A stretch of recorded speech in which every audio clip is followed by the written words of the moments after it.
In this section, we're going to pay attention to how to organize that which you want to study. This includes many things, but let's start with reading, because eventually, as a student, you have to read most of the contents you have to learn. Organizing the material therefore starts with effective reading.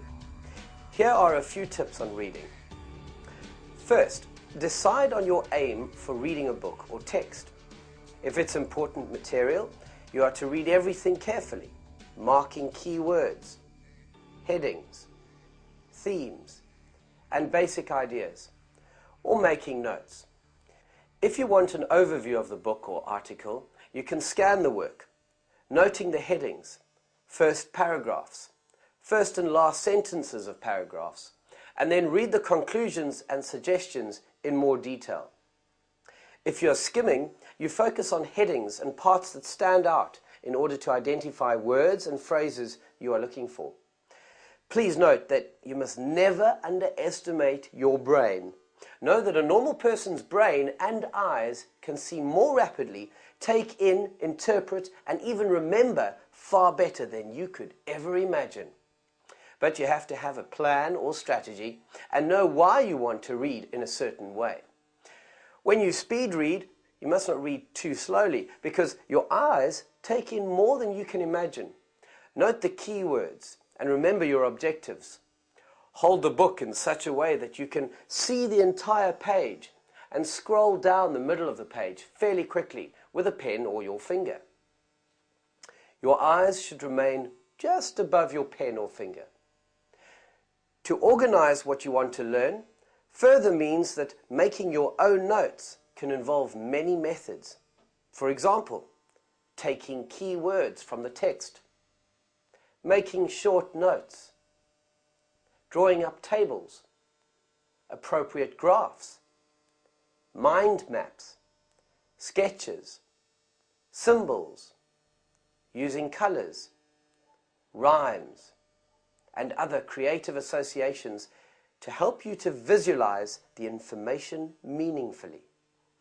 Collectively, we refer to this as a COOL, Cognitive Organizers for Optimal Learning. I recommend that you use more of these skills, otherwise you're like a golfer who uses only one club, such as a putter, to play all the strokes. Remember, horses for courses. That is why you have to increase your skills to make notes. In section 5, we will look at other methods to read texts that are more mathematical and problem-centered, because there we also use other techniques. Note that we refer to good notes or COOLs as intelligence on paper, because it is indeed an extension of your own intelligence. The better you make notes or organize your study materials, the more effective you are using your intelligence. We all have preferences when it comes to learning styles. For example, some people study best when they can see, others by hearing, and others by doing.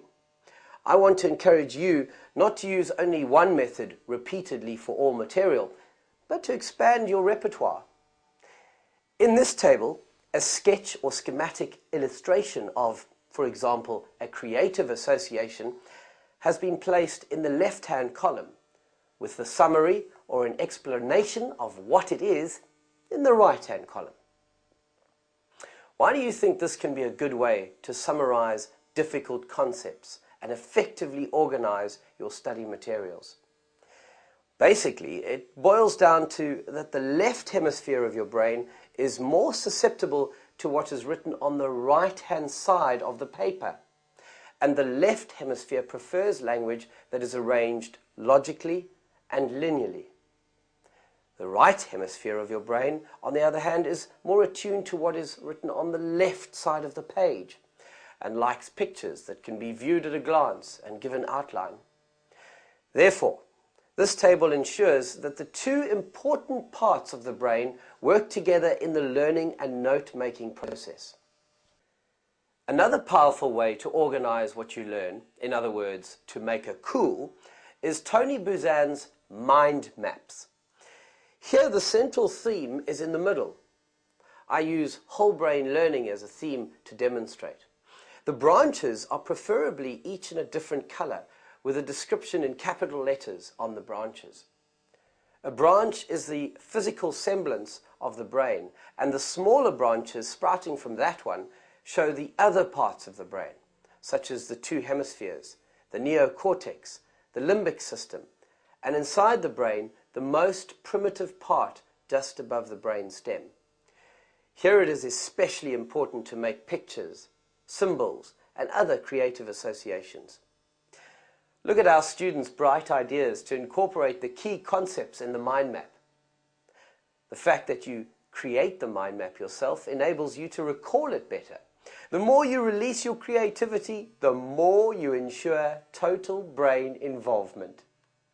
The way in which the mind map is set out brings to mind the physical appearance of the brain. The integration of the brain systems is reflected in the way the information is compacted.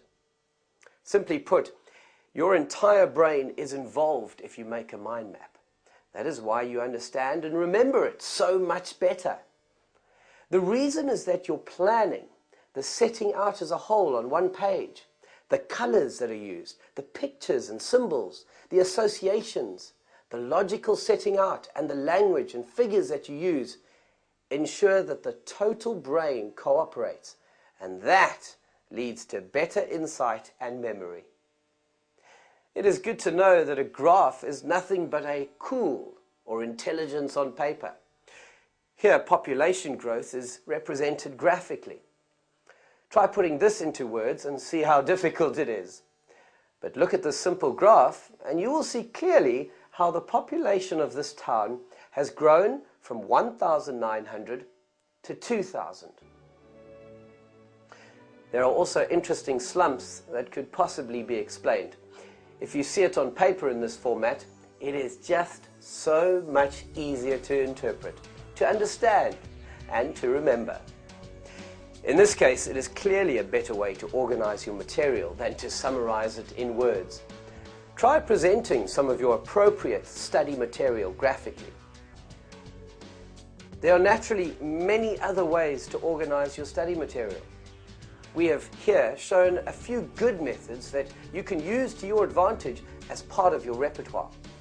Be creative and remember, more than one golf club is necessary.